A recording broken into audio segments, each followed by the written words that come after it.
Malamang inutusan ni Sara na magsalita si Amy.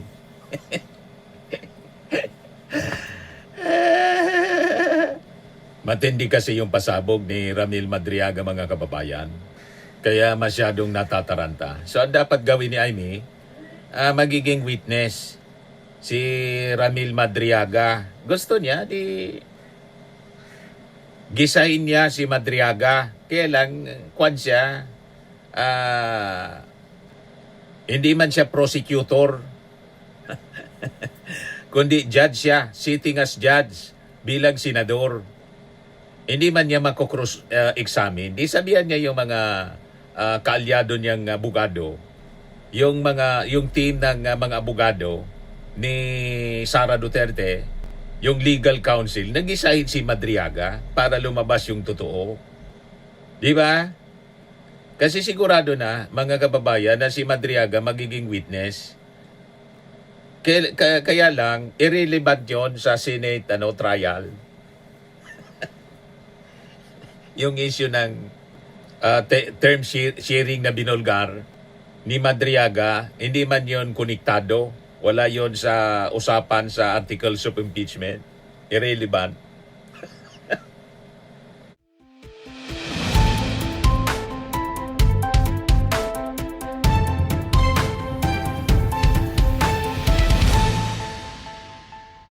Biglang nagpa-press con si Amy Marcos. Mga kababayan, reaction sa naging expose ni Madriaga, pakinggan po natin.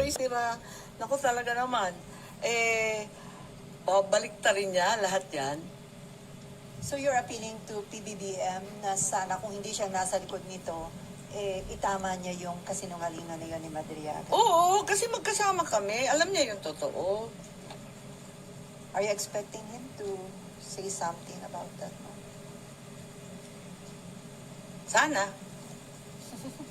Ma'am, doon sa FB mo recently, parang sabi mo may mga nananawagan sa iyo na sana ilabas yung medical bulletin o tunay na kalagayan ng kalusugan ng Pangulo.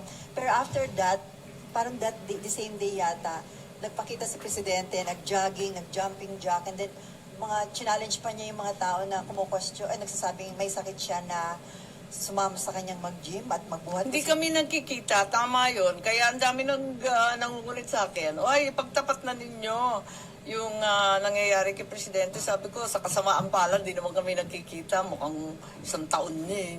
Kaya hindi ko masasabi. At wala naman doktor na humaharap at nagtatapat ng medical bulletin. Ang alam ko, yung alam din ninyo. Pero kung gumagaling na siya, magpapasalamat ako. So doon sa nakita mo, mukhang okay na siya. Ma'am, sa tingin niyo, convincing? Hindi ko alam. Kasi puros video lang katulad ninyo ang napapanood ko. Parang sinungaling to. Para kumustahin siya. Hindi nagsasabi ng totoo po si Amy Marcos. Ginagamit ni Sara. Okay daw.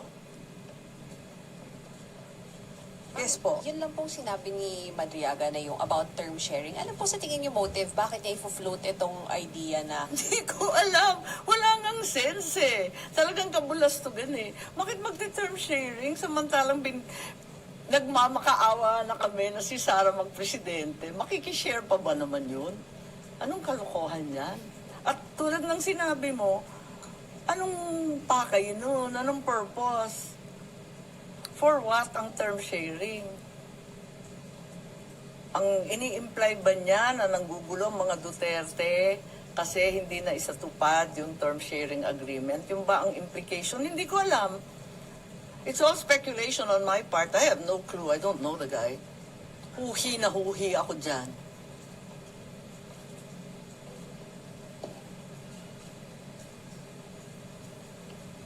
Ma'am, with the questionable statements of Madriaga, do you think dapat i-strike off muna sa records yung mga statements niya and check muna yung credibility niya? Kasi nabanggit niya na nakakahiya naman kung ito yung testigo na iyaharap sa Senado.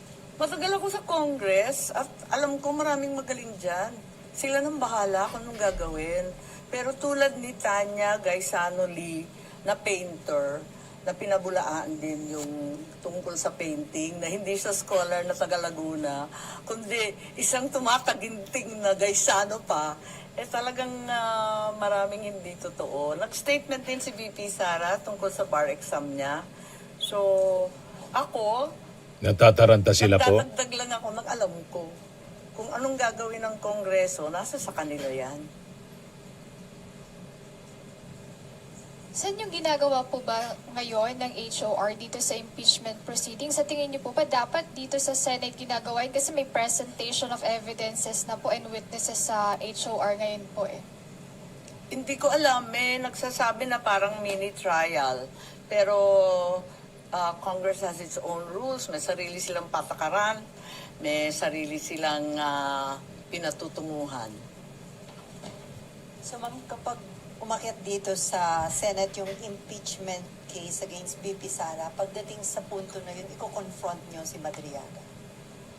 Hindi ko masasabi yun kasi talagang hindi ko pa rin masalat kung paano yung connection sa impeachment nito eh.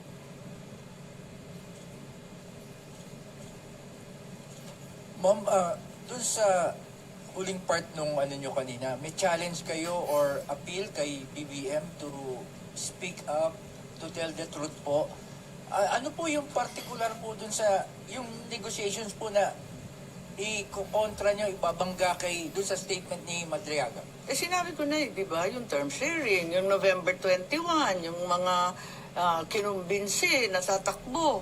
Wala namang kinalaman si PRRD doon.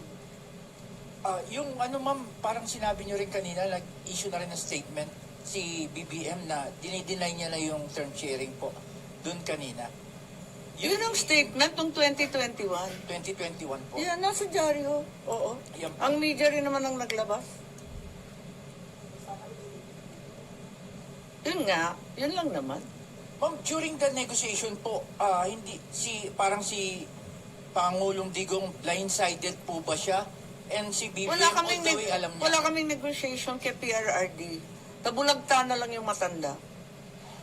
Kasalanan namin yun, totoo. Wala siyang kaalam-alam. May info ko ba kung sinong handler niya? Ni Madriaga? Handler nino, Ni Madriaga. malay ko. Maen pa. Pakialam ko. Pero the mere fact na aminado siya na kaya niya ginawa ito, nagalit siya dahil kinasuhan siya ng kidnapping ni Ay, wala rin akong pakialam sa Attorney angst Roque. angst niya. At para masama ang loob niya dahil mas Ay, pinaburan si Roque. Mukhang marami siyang problema. So may motibo siya, ma'am. Ba't niya Hindi ko ginawa? alam, marami siyang problema. Hindi ko alam. Hindi ko siya kilala. Ang alam ko lang, yung katotohanan ng mga pangyayari noong 2021 na walang kinalaman sa kasinungalingan niya kahapon. Ma'am, other matters po sa Yep. akin. Are you satisfied by yung naging actions ng Department of Energy after the protect hearing last Monday? And after mo sila i-call out dun sa mga specific issues na ni-raise? Hindi, meron kasi nagreklamo sa akin, hindi daw mapirmahan yung kanyang kontrata ba yun o approval sa additional energy something, di ko naman masyadong maintindihan. Mabilis lang. Sabi, ma'am, 2 araw lang silang pumapasok dyan sa PNOC at DOE. Hindi ka makapagpapirma. Sabi ko, ganun ba? Sure ka? Sila pa yung lead agency, sila pa yung 2 araw. Nagulat ako. Nung chinek ko, talagang may department order. Naloka naman ako doon. Sabi ko, ba't ganun? Sabi nila, work from home. Pero yung buong gobyerno, 4 days lang. Kasi yun ang utos ng OP Di syempre susunod sa Pangulo. Pagkatapos yung private sector nga, ngarag na ngarag. Kaya 5 days pa rin. Hindi nga nagbawas yung private sector halos Kaya nagulat ako yung lead agency, ba't ganun? Sabihin ng work from home. Yung pagpapapirma ng kontrata, yung mga approval, hindi naman pwedeng by remote yung mga ganyan.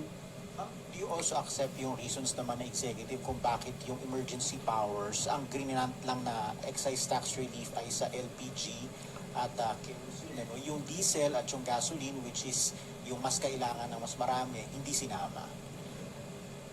Pikon na ako kasi minadali kami ng bonggang-bongga dito. Hindi man kami hinayaan magdebate ng sapat. Kasi ako, nung una, nung pinagpipilitan niyang excise tax ng emergency, pinapaliwanag ko at nais ko sana magkipagdebate na yung excise tax, magbe-benepisyo dyan yung mga dambuhalang oil companies. Hindi naman dadagundong yan sa mga customer. Kaya sinasabi ko na baka hindi yan ang tama. Tapos wala pang income, walang revenue, walang koleksyon ng gobyerno para ipamahagi on a targeted and focused basis sa mga talagang hirap na sektor. Kaya wala, no opportunity to debate. O sige, adi umalis na ako noon at sabi nila, pinasa na daw yun sa excise tax. O di sige.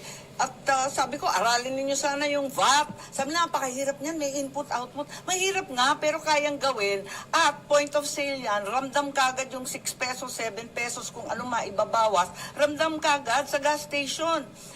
Walang nakikinig eh. Sabi nila, basta kailangan, emergency. O sige, alis na lang ako para wala nang ingay. Pag labas naman ng order, katagal-tagal. Gano'n ba katagal? 3 linggo? Ang tagal na. 1 buwan na halos eh. Oo, 1 buwan na. Anong klaseng emergency yung inupuan ng 1 month? Tapos paglabas, lusaw na lusaw. Ano ba naman yung mga kerosene and LPG na yan? Ang kailangan talaga, dumaan na at lumipas ang anihan. Wala. So putulin na muna natin yon mga kababayan kasi walang relevance doon sa naging expose ni Madriaga. Yung unang part ng kanyang sinabi at opening statement po, reaction ni Amy Marcos, ito po siya. Sa naging affidavit ni Madriaga tungkol doon sa term sharing na binulgar, nasabi itinulak mga kababayan ni Digong. Ayan pakinggan natin yung opening statement ni Amy Marcos. Salamat na narito kayong lahat. Alam ko na recess tayo at hindi tayo araw-araw pinapapasok ngayon. Pero hindi naman 2 days a week. So simulan na natin. Huyu, Madriaga. Sinungaling ka, Madriaga. Naku, hindi ko mabuo yung pangalan nito. At ang lahat ng gustong marinig at pakinabangan ng mga kasinungalingan mo ay may naghihintay na kwarto sa impyerno. Ako, bilang senador at kapatid ni Bonget, 10 ng mga tunay na nakakaalam ng pangyayari ay may moral na pananagutan na pabulaan at itama ang nakakasukang kasinungalingan ni Madriaga. Inuulit ko, sinungaling ka, Madriaga, at hindi ako papayag na gamitin mo at ng mga kasamahan mo ang oras, ang espasyo, ang dignidad ng kahit na anong opisina o sangay ng gobyerno. Isasalaysay ko ang mga pangyayari noong 2021, ang tunay na pagbuo ng unity team. Maraming nagtatanong, maraming naghahaka-haka. Higit sa lahat, may nagsisinungaling dyan sa Kongreso. So unang-una, no such thing as yung mga term, ano ba yan? Paghahati ng term, ano ba yun? Sinabi na meron daw alyansa and magte-term sharing. Nako, talaga naman kasinungalingan yan. Okay, na next slide na tayo. Ang unang pagtitipon at pag-uusap tungkol sa Vice Presidency noong May 29, 2 days before the birthday of our VP then. Nag-lunch date kami sa Primus Bistro sa Davao. Naalala ko pa kasi bago eh. Tapos, first time na nag-usap ng matagal-tagal si Bongbong at si Inday Sara. Tapos nag-greet kami at syempre nagpahaging kami na kung maari si Bongbong na ang maging VP ni Inday Sara.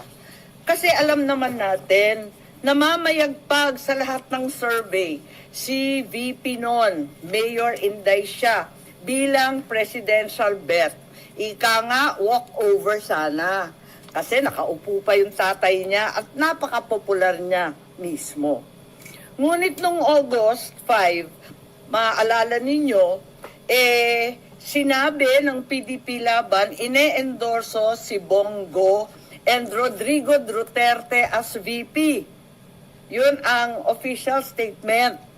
Pero ang walang hiyang Madriaga na yan, ang sabi a few months before November 21, nakumbinsi ni Bongbong si PRRD na si Inday ang maging VP sa kanya.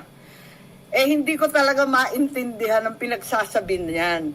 Maliwanag na ang PDP may sariling lakad, may sariling mga kandidato, hinding-hindi si Bongbong.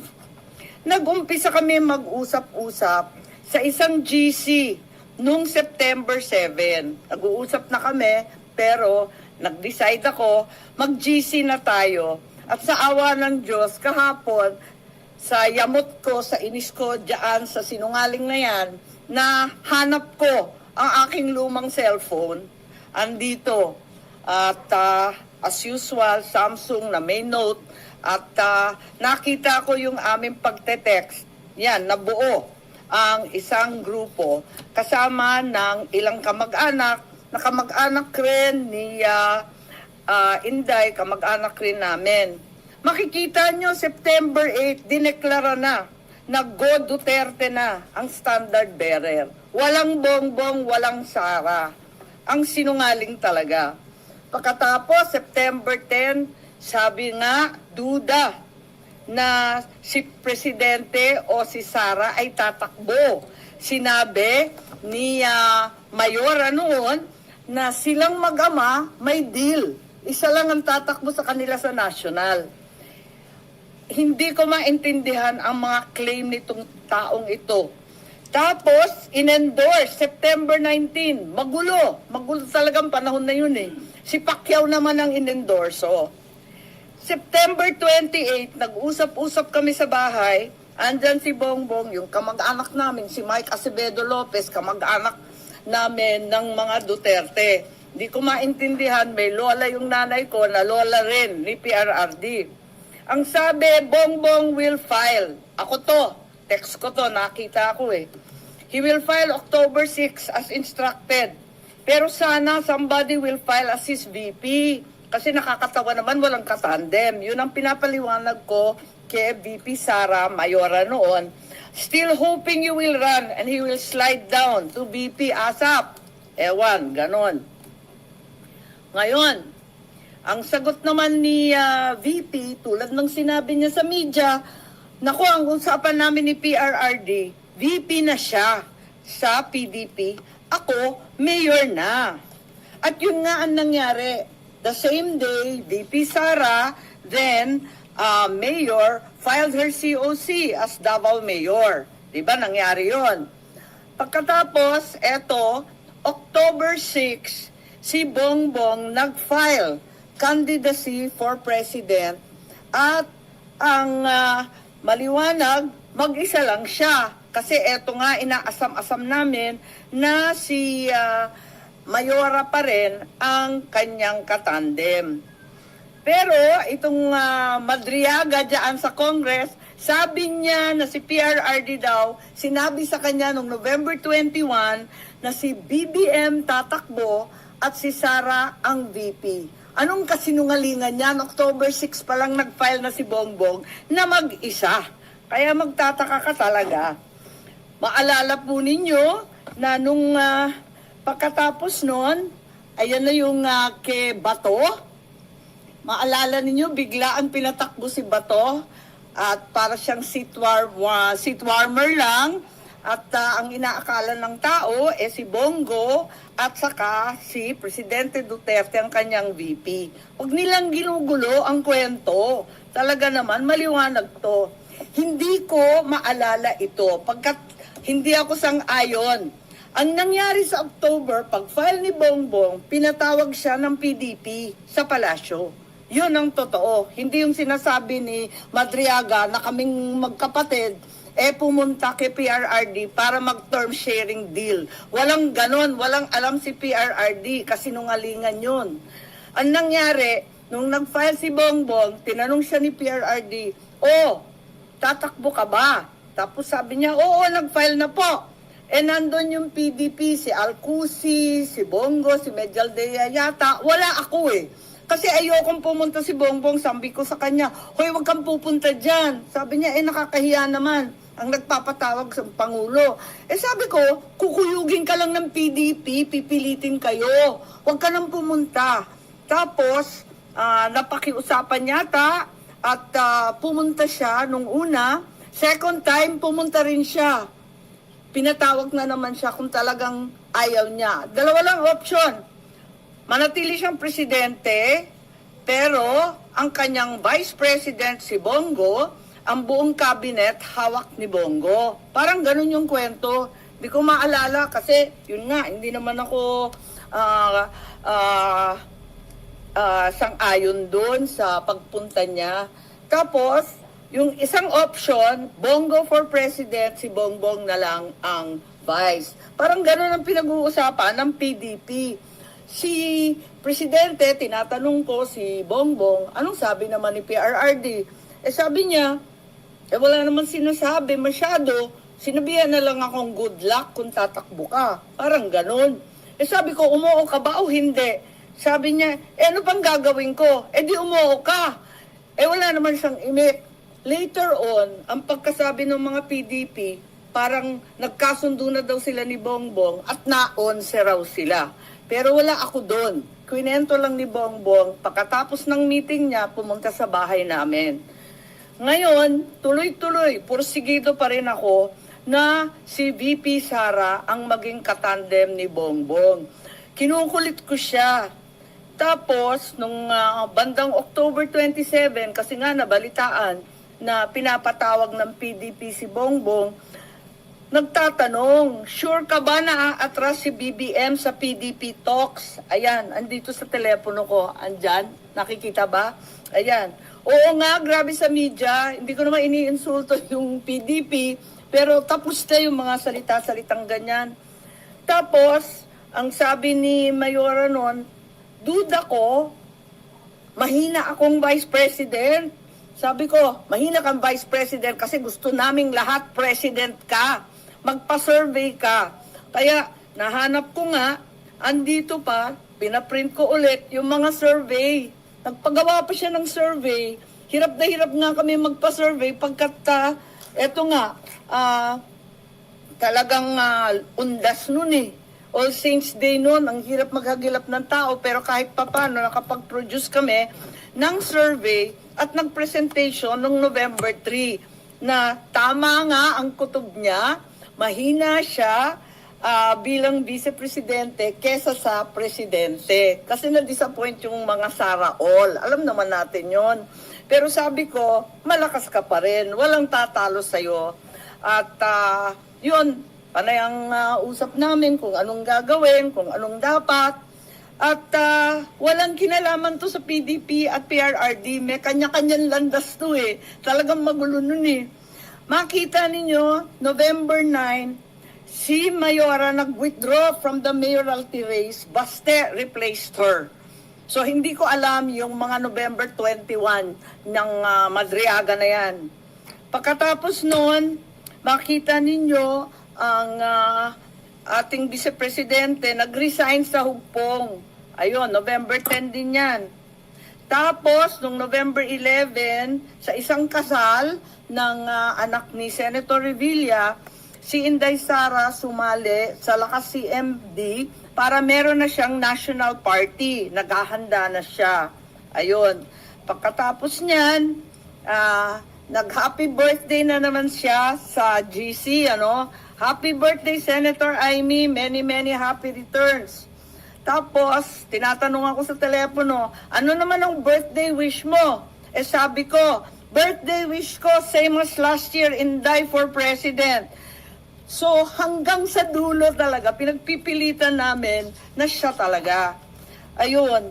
Tapos, November 12, ang liwanag naman ng statement ng aking kapatid, no to possible term sharing. Kaya tumigil ang mga nagchichismis ng kalokohan. Bakit magti-term sharing? Pinipilit nga namin na yung buong term, ang pagiging Pangulo, para kay Inday. Makikihati pa siya. Saan naman kalokohan ng galing yon? This is not a good formula for stability. Tama yon. And the reason why 6 years is there is for the policies of government to continue. Ayan na, continue. And if we change government, magkakagulo. Ayan. Yan ang statement ni Bongbong November 12. So, hindi ko maintindihan sa nagmula yan term sharing na kabulastugan na yan. November 13 pa, Go takes over as PDP laban presidential candidate. Talagang walang kinalaman sa PDP, walang alam ang dating Pangulo. Ayan, November 14, very publicly, pikon na pikon si Presidente at hindi niya alam ang pangyayari. Kasalanan po namin yun. Sara did not consult him on her 2022 plans. Sasabihin ko ang rason, di ako makasuporta. Ayan, binabanatan na naman niya.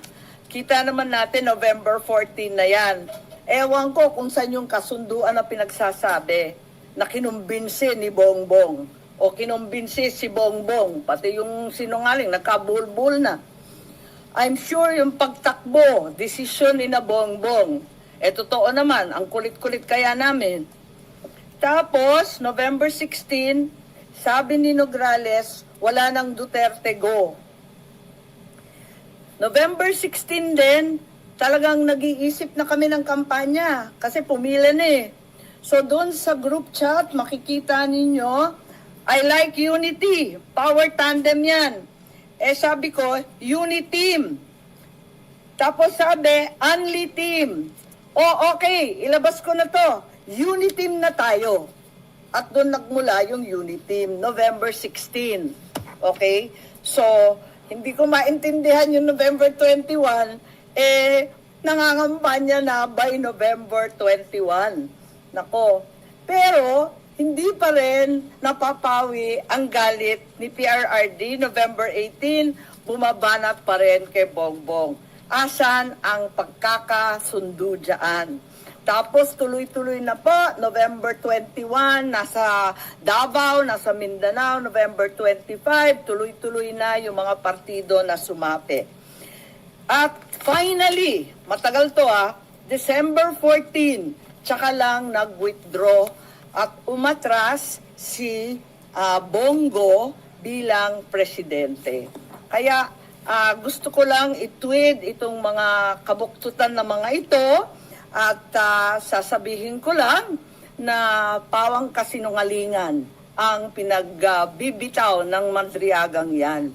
Kung meron mang itinuro ang kasaysayan sa isang Marcos katulad ko, yun ay maging tapat sa bayan at sa iyong prinsipyo. Hindi nila kayang sirain si Inday dahil hindi siya gumawa ng ikasisira ng kanyang pangalan. Kaya gagamit sila ng taong wasak na ang pagkatao para subukan wasakin din ang vice-presidente. Oo, inaamin ko, ginamit ako at naging kasangkapan ng isang gobyernong taliwas ang pamumuno sa uri ng serbisyong bayang iminulat sa akin ng aking ama. Ito ang gobyernong nangako na pagpapatuloy ng nasimula ni PRRD, ni Presidente Rodrigo Roa Duterte. Ngunit, naging simula ng pagbagsak ng ating bansa. Kahit kailan, hindi ko kinonsinti at wala akong balak konsintihin ang kapatid ko. At kahit kailan, hindi rin naman ako tatahimik. Hindi ko hahayaang harap-harapan magsinungaling ang isang tao para matupad ang ambisyon ng iilan at tuluyang mailibing ang ating bayan. Sa korupsyon, sa kasakiman, sa walang saysay na pamumulitika kahit ngayon sa harap ng malupit na krisis. Bongbong, Pangulong Marcos, alam mo ang katotohanan. Andun ka, magkasama tayo. Kung hindi mo ito ipinag-uutos, walang dahilan para hindi mo itama ang kasinungalingan na ito. Huwag mong konsintihin ang mga politikong ginagamit ang sinungaling na si Madriaga. Yun lang po. Malamang inutusan ni Sara na magsalita si Jaime.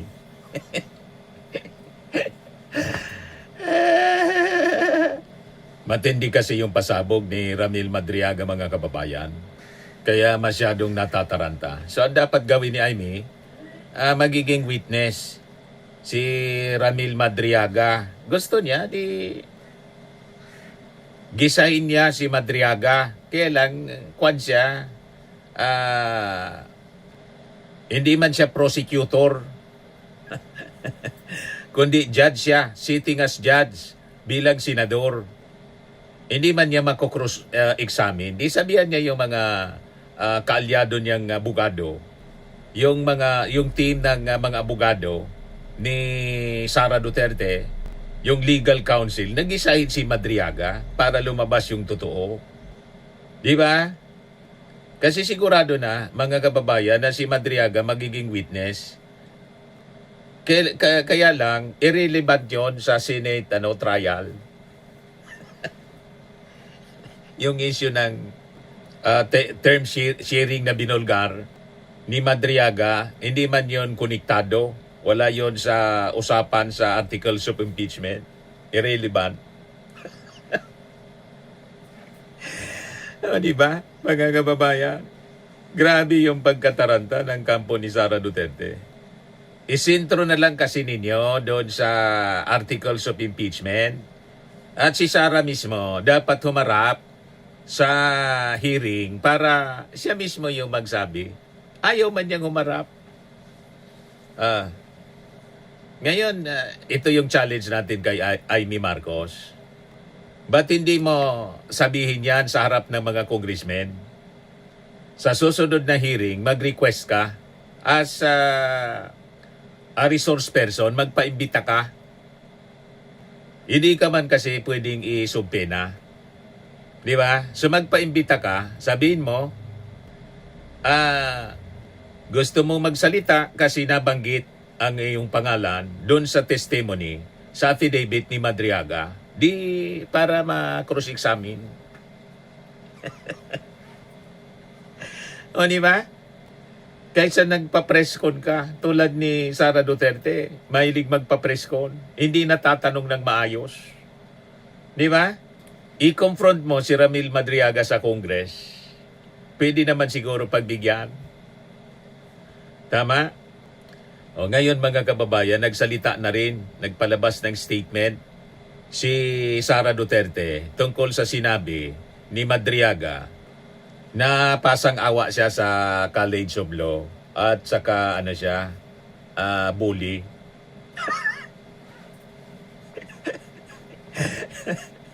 Ito yung statement ni Sara Duterte. Basahin natin. Mga kababayan, of all the lies thrown during the Committee on Justice mini-trial, tinawag niya mini-trial talaga, on April 14, the one I personally take issue with is the claim made by a bar flanker and kidnapping suspect that I needed someone to help me get through law school.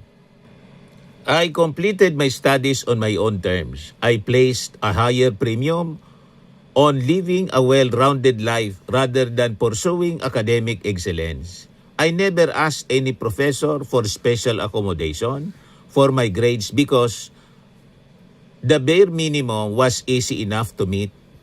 I was never the subject of any complaint for rudeness or violence against other students at SSC, our College of Law. I graduated in May 2005 and took the bar exam in September of the same year, something that had not been done before at SSC, our College of Law, until my time. The exam that year was relatively difficult. I passed the bar on my first attempt with a general weighted average of 80, 5 points above the minimum. Madriaga and his cohorts in the House of Representatives do not come close to my capacity to achieve results with very little effort because they cannot even weave a believable lie, much less follow the rule of law. Mga kababayan, this mini-trial in the Committee on Justice is true to form for some of its members. Abuse and corruption appear to be the only things they are capable of. Let us remember that the first impeachment case itself was marred by allegations of bribery involving members of the HOR, and the second impeachment is no better. The failure of the administration to provide relief in this crisis is not due to a lack of resources, but because public funds are being used for political maneuvering to avoid accountability for the most corrupt budget in our country's history. Thank you. Sara C. Duterte, Vice President of the Philippines, April 15, 2026. Pumunta ka kasi doon, iniintay ka eh.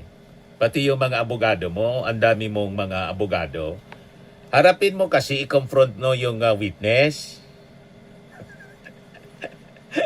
Ang problema kasi, press release kayo ng press release, press con, tulad niyang ginawa ni Amy Marcos.